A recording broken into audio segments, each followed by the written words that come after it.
everyone, this is Nilesh Kumar Gupta and you are watching NG Physics Classes. पिछले term पे मैंने आप लोगों को एंगुलर डिस्पर्शन, डिस्पर्सिव पावर, ये सारी चीजें एक्सप्लेन की थी। इसके साथ साथ मैंने आप लोगों को कुछ न्यूमेरिकल्स भी कराए थे। और न्यूमेरिकल्स के बाद अब हमारे सामने अगला क्वेश्चन है, define scattering of light. Define scattering of light. भैया स्कैटरिंग ऑफ लाइट की अगर बात करें तो यहाँ पर एक वर्ड आ रहा है स्कैटरिंग। स्कैटरिंग का मतलब होता है बिखर जाना। क्या होता है? हाँ, स्कैटरिंग का मतलब होता है किसी भी जगह वर्ड स्कैटरिंग आ रहा है, इसका मतलब होता है बिखर जाना। होता क्या है, पहले आप एक बात बताओ, कोई चीज अगर बिखर जाएगी तो उसका जो कलर है वो और धुंधला पड़ जाएगा या थोड़ा और डार्क हो जाएगा? धुंधला पड़ जाएगा। मानते हो इस बात को? अच्छी बात है। यहां पर स्कैटरिंग ऑफ लाइट वो मुझसे बोल रहा है। वैसे तो स्कैटरिंग ऑफ लाइट में बहुत सारी चीजें हैं, बट हमारे लिए जितना जरूरी है उतना इनफ है। ध्यान से सुनेंगे। जब सन से आने वाली लाइट एटमॉस्फेयर से पास होती है तो जब वो लाइट ऐसे पार्टिकल्स पर गिरती है जिनका साइज लाइट की वेवलेंथ के कंपेयर में बहुत ज्यादा छोटा होता है, तो ऐसे पार्टिकल में जैसे लाइट गिरती है वो अलग अलग डायरेक्शंस में बिखर जाती है। इस फिनोमेना को हम लोग बोलते हैं scattering of light. When a light ray falls on a particles of size smaller than the wavelength of the light, then the light gets scattered in different direction. This phenomena is called scattering of light. मैं फिर से बोलता हूं, जब listen everyone, सन से light रे आ रही है, हर लाइट की अपनी एक वेवलेंथ होती है। अब वो लाइट ऐसे पार्टिकल्स पर गिरे जिनका साइज इसकी वेवलेंथ के कंपेयर में बहुत ज्यादा छोटा होता है, तो इन पे जैसे ही लाइट रे पड़ती है अलग अलग डायरेक्शंस में बिखर जाती है। इस फिनोमिना को हम लोग बोलते हैं scattering of light. Again I repeat, when a light ray falls on a particle of size smaller than the wavelength of the light, then the light get scattered in different direction. This phenomena is called scattering of light. Scene clear है? बात समझ में आ रही सभी को? आसमान में जितने भी रंग दिखाई देते हैं, आसमान का नीला दिखाई देना, सनराइज और सनसेट के समय आपको थोड़ा रेडिशनेस पे महसूस होता है, वो है ना, दिन में सफेद दिखाई देता है। ये तो सारे जितने भी आसमान के कलर होते हैं, अगर पूछे किस फिनोमिना की वजह से होते हैं तो बोलना है स्कैटरिंग ऑफ लाइट की वजह से। किसकी वजह से होते हैं? स्कैटरिंग ऑफ लाइट की वजह से। क्या आप लोग मेरी बात को समझ पा रहे हैं? किसी ने पूछा आसमान का रंग नीला दिखाई देता है because of number one, option number one, refraction of light. Option number two, reflection of light. Clear? Option number C, total internal reflection, और डी, स्कैटरिंग ऑफ लाइट। तो आपको बताना होगा, ओटीज वगैरह में ज्यादा आते हैं इसके एग्जांपल्स, राइट? क्लियर? तो किसी ने भी अगर हमसे पूछा स्कैटरिंग ऑफ लाइट क्या होता है, तो आप उसे बोलना, when a light ray falls on a particle of size smaller than the wavelength of the light, then the light get scattered in different direction. This phenomena is called scattering of light. Scattering of light के बारे में scientist थे रेले। कौन? Scientist रेले ने एक statement दिया। उन्होंने बोला कि इंटेंसिटी ऑफ स्कैटर्ड लाइट जो होती है that is inversely proportional to the fourth power of the wavelength of the light. Clear? According to the scientist Rayleigh, the intensity of the scattered light is inversely proportional to the fourth power of the wavelength of the light. ये बात किसने बोली? Rayleigh ने। पूछ सकता है, according to the scientist Rayleigh, the intensity of scattered light is, हाँ तो बताना पड़ेगा, inversely proportional to the fourth power of the wavelength of the light. Scene clear है? बात समझ में आ रही है सभी को? कोई दिक्कत? फटाफट इसको पढ़ ले, फिर मैं आगे की बात करूंगा। साथ साथ एग्जांपल्स भी पढ़ लेना, दोनों क्वेश्चन हो गए। तो यहां तक मेरे को समझ में आता है स्कैटरिंग ऑफ लाइट क्या होता है, और साथ साथ आपने examples of scattering of light पढ़ लिए होंगे। आसमान के जितने भी रंग आपको दिखाई दे रहे हैं, that is because of scattering of light. इसके बाद हमारे सामने अगला क्वेश्चन है कि डेंजर का जो सिग्नल होता है, the signal of danger is red. Why? Clear? खतरे का निशान लाल रंग का बनाया जाता है, तो क्यों बनाया जाता है? पहले आप मुझे एक बात बताओ, एक थाल है उसमें गुलाल रखा हुआ है, गुलाल, सपोज करिए लाल रंग का गुलाल है। अब उस गुलाल को अगर मैं हवा में उछाल दूं तो उसका लाल रंग वैसा ही चटक नजर आएगा या और ज्यादा गहरा हो जाएगा? है? अच्छा, कम हो जाएगा, गहरा नहीं होगा, धुंधला पड़ जाएगा। ये सुनिएगा ध्यान से। क्वेश्चन है उसका, खतरे का निशान लाल रंग का क्यों बनाया जाता है, इसका रीजन क्या है। अच्छा एक बात और बताओ, कोई चीज धुंधली पड़ती जाएगी तो धीरे धीरे बहुत ज्यादा डल हो जाएगी, और बहुत ज्यादा धुंधली पड़ जाए तो मे बी पॉसिबल दिखाई भी ना दे। यस और नो? अच्छी बात है यार। मैंने सुना है जो सन से व्हाइट लाइट आती है उसमें 7 कलर्स होते हैं, जिसे आप विबग्योर के नाम से जानते हैं। इसमें सबसे कम वेवलेंथ किसकी होती है और सबसे ज्यादा वेवलेंथ किसकी होती है? यानी रेड की वेवलेंथ सबसे ज्यादा होती है, वॉयलेट की वेवलेंथ सबसे कम होती है। सही बोल रहा हूं ना? ऐसा माने मैं आपको? तो सुने, खतरे का निशान लाल रंग का क्यों बनाया जाता है? क्लियर? आप बताओ, थोड़ा सा हम उल्टा चलेंगे तो आप ज्यादा बेहतर समझ पाएंगे। खतरे का निशान आप कैसे रंग का बनाना चाहेंगे, जो दूर से दिखाई दे या पास आके दिखाई दे? है ना, खतरे का निशान तो दूर से ही पता चलना चाहिए, तभी तो खतरे से बच पाएंगे। पास आके ही दिखो तो जो भी करेगा खतरा ही करेगा। सही बोल रहा हूं ना? तो हमारी सबसे पहली रिक्वायरमेंट ये है कि खतरे का निशान हमें दूर से नजर आना चाहिए। क्लियर? अब दूर से नजर आना चाहिए, तो दूर से खतरे का निशान हमें कब नजर आएगा? जब उसकी स्कैटरिंग ज्यादा हो या उसकी स्कैटरिंग कम हो? है कम हो। स्कैटरिंग ज्यादा हो जाएगी, बिखर जाएगा, धुंधला पड़ जाएगा, दिखेगा नहीं। तो हम क्या चाहेंगे? उसकी इंटेंसिटी ऑफ स्कैटर्ड लाइट कम हो, है ना, उसकी स्कैटरिंग कम हो। स्कैटरिंग कम कब होगी? जब वेवलेंथ ज्यादा होगी, क्योंकि इनवर्सली प्रोपोर्शनल है। और वेवलेंथ ज्यादा किसकी होती है? रेड कलर की। क्लियर? इस वजह से हम लोग खतरे का निशान लाल रंग का बनाते हैं। अब मैं सीधा सीधा समझाता हूं, क्योंकि उल्टा अब आपको क्लियर है ना, अब आप प्रॉपर समझ जाएंगे। पूछता है खतरे का निशान लाल रंग का क्यों बनाया जाता है? तो भैया खतरे का निशान लाल रंग का इसलिए बनाया जाता है क्योंकि लाल रंग की वेवलेंथ सबसे ज्यादा होती है, और चूंकि लाल रंग की वेवलेंथ सबसे ज्यादा होती है इसलिए लाल रंग का स्कैटरिंग सबसे कम होगा, और स्कैटरिंग कम होगा यानी कम बिखरेगा, और कम बिखरेगा तो दूर से ही नजर आ जाएगा। I hope you understand. पढ़ लो फिर आगे बढ़ो। इसके बाद एक नोट दे दिया है आपको, है सबके नोट्स में? ओके ठीक है, दे दिया होगा। वैसे कोई रिक्वायरमेंट नहीं है, अगर आप करना चाहें तो कर सकते हैं। कॉची एक साइंटिस्ट का नाम है, और उसने एक रिलेशन दिया था रिफ्रैक्टिव इंडेक्स और वेवलेंथ के टर्म में।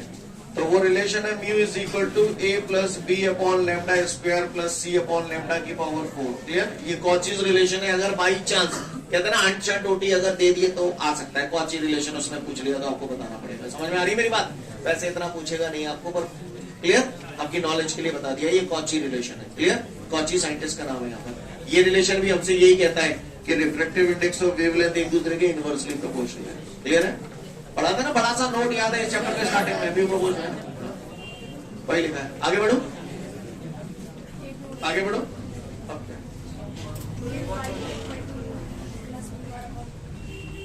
ये तो बता चुका हूं ना, ये तो कल दुनिया भर के न्यूमेरिकल कर थे आपने। एक और नोट है, refractive index of yellow colour is equal to mu V plus mu R upon 2।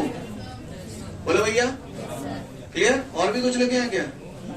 हाँ, वैसे और भी होते हैं but not required for you, right? जैसे हम लोग delta Y is equal to delta V plus delta R upon 2। एक फोकल लेंथ के लिए भी होता है एफ वाई बराबर under root F R into F V, पर not required for us, right? Competitive exam वगैरह में लगते हैं, अपने लिए तो पहले जाइए आ जाए जनरल। सीन क्लियर है? आगे बढ़ो। नोट हो गए? अगला,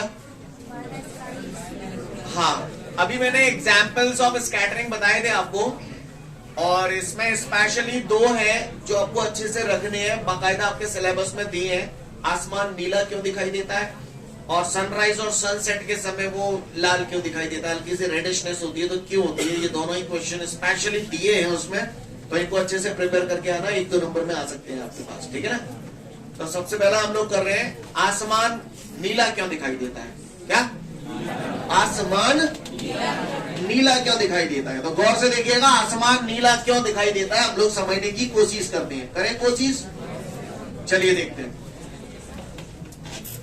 आसमान नीला क्यों दिखाई देता है, ये हमारे सामने क्वेश्चन है, तो ध्यान से जाने आसमान नीला क्यों दिखाई देता है। सन से व्हाइट लाइट आ रही है, white light is the group of 7 colour, 7 रंग आ रहे हैं। क्या यकीन मानिए आप लोग, क्या वास्तव में ही आसमान पूरे तरीके से शार्प नीला दिखाई देता है? ऐसा नहीं लगता कि कहीं ना कहीं मिला जुला सा कॉम्बिनेशन है? हाँ, सही बोल रहा हूं ना? वॉयलेट, इंडिगो, ब्लू, इनका मिला जुला सा कॉम्बिनेशन है। बैगनी, जामुनी, नीला, बोलो भैया सही बोल रहा हूं ना? इनका मिला जुला सा कॉम्बिनेशन होता है ना? ओके, तो कह रहा है आसमान नीला क्यों दिखाई देता है? तो भैया नीला दिखाई देने का उसका कारण है, नीला दिखाई देने का कारण यह है कि ये सातों रंग व्हाइट लाइट के फॉर्म में अर्थ के सरफेस पे आ रहे हैं। जैसे एटमॉस्फेयर से पास होते हैं तो होता क्या है, इनकी वेवलेंथ के कंपेयर में कम होती है, या देसी में बोलूं वायलेट कलर या ब्लू कलर की वेवलेंथ बहुत कम होती है। चूंकि इनकी वेवलेंथ बहुत कम होती है इस वजह से इनकी स्कैटरिंग, और स्कैटरिंग बहुत ज्यादा होती है तो ये बहुत ज्यादा ये कलर्स बिखर जाते हैं और इस वजह से आसमान नीला दिखाई देता है। नहीं है मेरे पास, सी क्लियर है सभी को? तो आसमान नीला क्यों दिखाई देता है, बात समझ में आ रही है रामू भैया? क्लियर है? कोई दिक्कत? फिर से बोल रहा हूं, क्योंकि इन कलर्स की वेवलेंथ, ब्लू कलर की वेवलेंथ या वॉयलेट कलर की वेवलेंथ बहुत कम होती है। चूंकि इनकी वेवलेंथ बहुत कम होती है इस वजह से इनका स्कैटरिंग बहुत ज्यादा होता है, और स्कैटरिंग बहुत ज्यादा हो जाता है इन कलर्स का, इस वजह से ये हमें नीला दिखाई देता है। क्या आपको भाषा समझ में आ गई? फटाफट चिपकाओ फिर आगे बढ़ूंगा। अगला क्वेश्चन मुझसे बोल रहे हैं कि सनराइज और सनसेट के वक्त में आसमान में हमें हल्की सी लालिमा दिखाई देती है ना? सन के पास हमें लाल सा कलर नजर आता है, लाल भी नहीं होता वो, एक्चुअली लाल, ऑरेंज और येलो का कॉम्बिनेशन टाइप होता है, राइट? तो पूछ रहा है कि ऐसा क्यों होता है? तो भैया ऐसा क्यों होता है, उसका रीजन ये है कि जब सन राइज होता है और जब सन सेट होता है तो उस समय वो एक ऐसा टाइम होता है जब सन से जो भी लाइट रेज आ रही हैं उन्हें अर्थ के सरफेस तक पहुंचने में सबसे ज्यादा डिस्टेंस ट्रेवल करना पड़ता है। क्लियर? अर्थ की पोजीशन सन के रिस्पेक्ट में बार बार बदल रही है, यस और नो? मानते हैं इस बात को? अब क्या होता है, जब सन राइज होता है और जब सन सेट होता है तो उस सिचुएशन में सन से आने वाली जो व्हाइट लाइट है उसे अर्थ के सरफेस तक पहुंचने में सबसे ज्यादा डिस्टेंस ट्रेवल करना पड़ता है। अब वो बहुत ज्यादा डिस्टेंस ट्रेवल करती है तो हमें मालूम है वेवगियर होता है 7 रंग, इनकी वेवलेंथ सबसे कम होती है तो इनका तो स्कैटरिंग हो गया बहुत ज्यादा। अब इनका स्कैटरिंग जब जरूरत से ज्यादा हो जाता है तो ये बहुत ज्यादा बिखर जाती है, क्लियर? ये बहुत ज्यादा डल हो जाती है, और इनका वेवलेंथ होता है ज्यादा, इस वजह से इनकी स्कैटरिंग होती है कम, तो ये कम बिखरते हैं। तो ये बिखर बिखर के इतने ज्यादा बिखर गए कि डल हो गए, नजर ही नहीं आ रहे। तो फिर जाहिर सी बात है जब ये नजर नहीं आ रहे तो ये नजर आएंगे, इस वजह से हमें हल्की सी लालिमा दिखाई देती है। आपको इतनी बात समझ में आई? पहले तो मुझे ये बताओ, एक और तरीके से समझाता हूं। क्लियर है सभी को? ये लिसन, आपके नोट्सों में जो लिखा हुआ है उसको भी समझिएगा आप लोग थोड़ा ध्यान से सभी लोग। ये बात आप मानती हो कि एक कलर के अंदर दूसरा कलर मिला दिया जाए तो कलर चेंज हो जाता है? एग्री करते हैं आप लोग इस बात से? अलग अलग कलर के कॉम्बिनेशन से अलग अलग कलर बनते हैं। किसी कलर में से कोई पर्टिकुलर कलर निकाल लिया जाए तो कलर बदल जाता है, शेड बदल जाता है उसका। एग्री करते हैं इस बात से? तो लिसन एवरीवन, हम इस क्वेश्चन का आंसर ढूंढ रहे हैं कि सनराइज और सनसेट के समय आसमान लाल क्यों दिखाई देता है। तो भैया इसलिए दिखाई देता है कि इस टाइम सन से आने वाली व्हाइट लाइट को अर्थ तक पहुंचने के लिए सबसे ज्यादा डिस्टेंस ट्रेवल करना पड़ता है, और चूंकि ये वॉयलेट, इंडिगो, ब्लू इनकी वेवलेंथ होती है कम, इसलिए इनका स्कैटरिंग हो जाता है बहुत ज्यादा। स्कैटरिंग बहुत ज्यादा हो जाता है तो ये तो डल पड़ जाते हैं। तो क्या होता है, ये पूरा ग्रुप क्या है, व्हाइट लाइट, पूरा ग्रुप व्हाइट लाइट है। अब इस व्हाइट लाइट में से जब आप ये कलर निकाल लोगे तो फिर आपके पास ये कलर बचेगा। क्लियर है? नहीं है मेरी बात समझ? इसी वजह से हम लोग बोलते हैं कि सनराइज और सनसेट के समय पे सन के आसपास या आसमान में हमें लाल रंग दिखाई देता है। कहानी समझ में आ रही है आपको मेरी? सीन क्लियर है? कोई दिक्कत? पढ़ लो फटाफट इसे, फिर आगे की बात करूंगा। आगे बढ़ते हैं। इसके बाद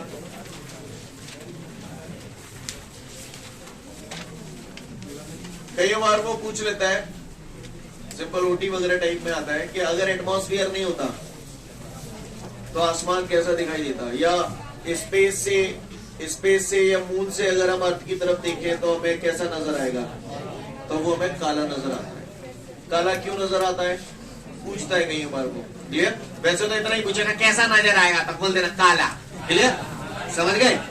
बाकी काला अगर नजर आ रहा है तो काला क्यों नजर आ रहा है उसको समझने की कोशिश करें। होता क्या है, ये अर्थ है, अर्थ बना रहा हूं मैं यहां पर, गौर से देखिएगा आप लोग। ये अर्थ है, अर्थ के चारों तरफ एटमॉस्फेयर होता है, तो ये एटमॉस्फेयर है, एटमॉस्फेयर के ऊपर स्पेस है और स्पेस पूरा काला है। कैसा है? ब्लैक। देखो होगा ना कहीं बार रामायण महाभारत, अंतरिक्ष में नारद मुनि चले जा रहे हैं, सब काला ही काला नजर आता है ना, तो ब्लैक है ये। अब होता क्या है, हमें आसमान जो नजर आता है तो वो नजर आ रहा है अलग अलग कलर का नजर आ रहा है। तो क्यों नजर आ रहा है? क्योंकि सन से जो व्हाइट लाइट आ रही है, जैसे ही एनवायरमेंट में आती है, एटमॉस्फेयर में आती है, तो उसकी स्कैटरिंग हो जाती है, स्कैटरिंग हो जाती है, जिसकी वजह से उसके कलर नजर आने लगते हैं, कलर बिखर जाते हैं। और हमें यहाँ पर हम लोग अर्थ के सरफेस पे, तो हमें यहाँ पर कलर नजर आ रहा है, आसमान का नीला रंग नजर आ रहा है, लाल रंग नजर आ रहा है। समझ में आ रही है मेरी बात? लेकिन एटमॉस्फेयर के ऊपर टोटल वैक्यूम है, वहां कोई एयर वगैरह है ही नहीं, तो वहां से जो भी लाइट आएगी तो उसकी कोई स्कैटरिंग होगी ही नहीं, और उसकी कोई अगर स्कैटरिंग नहीं होगी तो वो हमें कैसा नजर आएगा? काला नजर आएगा। कहानी समझ में आ रही है आपको मेरी? सीन क्लियर है? देखो वहीं कहीं क्वेश्चन होगा, ये तो यही होगा, ये एंड में होगा, कॉन्सेप्चुअल क्वेश्चन में लेंगे। इसके बाद हमारे सामने अगला क्वेश्चन है, define optical instrument. Define optical instrument. Optic word कहीं भी आ जाए समझ लेना लाइट की बात हो रही है। इंस्ट्रूमेंट आप बचपन से जानते ही हो, तो हमारे पास कोई ऑप्टिकल इंस्ट्रूमेंट है? ये तो वही आंखें, clear? This is an optical instrument. Optical instrument वो डिवाइस होते हैं जिनकी हेल्प से हम पास की और दूर की चीजों को स्पष्ट रूप से देख सकते हैं। The instrument with the help of which we can see the near and distant objects is called optical instrument, है ना? वो चीज है, वो इंस्ट्रूमेंट जिनसे हम पास की, नियर की और डिस्टेंट ऑब्जेक्ट यानी दूर की चीजों को देख सकते हैं, उसे हम लोग बोलते हैं ऑप्टिकल इंस्ट्रूमेंट, है ना? The instrument with the help of which we can see the near and distant objects is called optical instrument. दो टाइप के होते हैं ये, एक तो वो जो किसी ऑब्जेक्ट का रियल इमेज बनाते हैं, और दूसरे वो जो किसी ऑब्जेक्ट का वर्चुअल इमेज बनाते हैं। कितने टाइप के होते हैं? एक या दो? दो टाइप के होते हैं। एक तो वो जो किसी ऑब्जेक्ट का रियल इमेज बनाते हैं, और जो रियल इमेज बनाते हैं आपकी जानकारी के लिए बता दूं, एक तो ह्यूमन आई और दूसरा फोटोग्राफिक कैमरा। क्लियर? ये वो ऑप्टिकल इंस्ट्रूमेंट है जो रियल इमेज बनाते हैं। आपकी जानकारी के लिए बता दूं, आपकी आंखें जो होती है वो किसी भी ऑब्जेक्ट का जो इमेज बनाती है वो उल्टा बनाती है हमेशा। क्लियर? लेकिन बाद में वो आपके ब्रेन द्वारा सीधा कर दिया जाता है। वो कैसे किया जाता है ये जानना हमारा टास्क नहीं है, पर फिलहाल मेरी बात समझ में आ रही है? रियल इमेज हमेशा उल्टी बनती है, आप लोगों को पता हो तो ऑप्टिकल इंस्ट्रूमेंट एक तो वो होते हैं जो रियल इमेज बनाते हैं, जिसके एग्जांपल हो गए ह्यूमन आई और फोटोग्राफिक कैमरा। और खुशखबरी की बात आप लोगों के लिए ये है कि ये आपके सिलेबस में नहीं है। ऐसा नहीं है कि इस साल हट गए हैं, ये पुराने टाइम से ही नहीं है, आज से 4-5-6 साल पहले ही हट गए थे आपके सिलेबस से। क्लियर? दूसरे वो ऑप्टिकल इंस्ट्रूमेंट हैं जो वर्चुअल इमेज बनाते हैं। दूसरे वो ऑप्टिकल इंस्ट्रूमेंट हैं जो वर्चुअल इमेज बनाते हैं, और वर्चुअल इमेज जो बनाते हैं वो आपके माइक्रोस्कोप्स एंड टेलीस्कोप्स। और खुशखबरी की बात ये है कि आपके सिलेबस में है। क्लियर? समझ में आ रही है बात? ओके, फिर से बोल रहा हूं, the instrument with the help of which we can see the near and distant objects is called optical instrument. It is of two types. Number one, जो रियल इमेज बनाते हैं, ह्यूमन आई और फोटोग्राफिक कैमरा। दूसरे वो जो virtual image बनाते हैं, microscopes and telescopes. Clear है सभी को? Go through it. इसके बाद कुछ एक नोट दिए गए हैं। लिसन, अगर कोई मनुष्य किसी भी ऑब्जेक्ट को स्पष्ट रूप से देखना चाहता है, क्लियर बिल्कुल, तो उस ऑब्जेक्ट की आंखों से जो डिस्टेंस होनी चाहिए, जिसको हम लोग बोलते हैं least distance of distinct vision, that is 25 centimetre. अगर कोई मनुष्य किसी ऑब्जेक्ट को स्पष्ट रूप से देखना चाहता है, तो उस ऑब्जेक्ट की आंखों से जो मिनिमम डिस्टेंस होती है वो होती है 25 सेंटीमीटर। इसे हम लोग least distance of distinct vision बोलते हैं, और इसे लेटर कैपिटल डी से डिनोट करते हैं।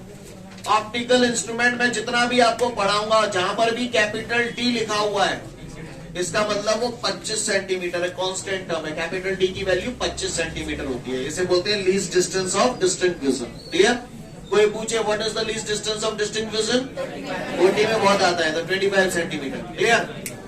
और कोई पूछे वो मैक्सिमम डिस्टेंस जहां तक आप देख सकते हैं, तो बोलना इनफाइनाइट। यहां से बैठे बैठे हम लोग चांद तारे देख लेते हैं, सही बोल रहा हूं ना? तो the maximum distance up to which a human eye can see is infinite. Clear?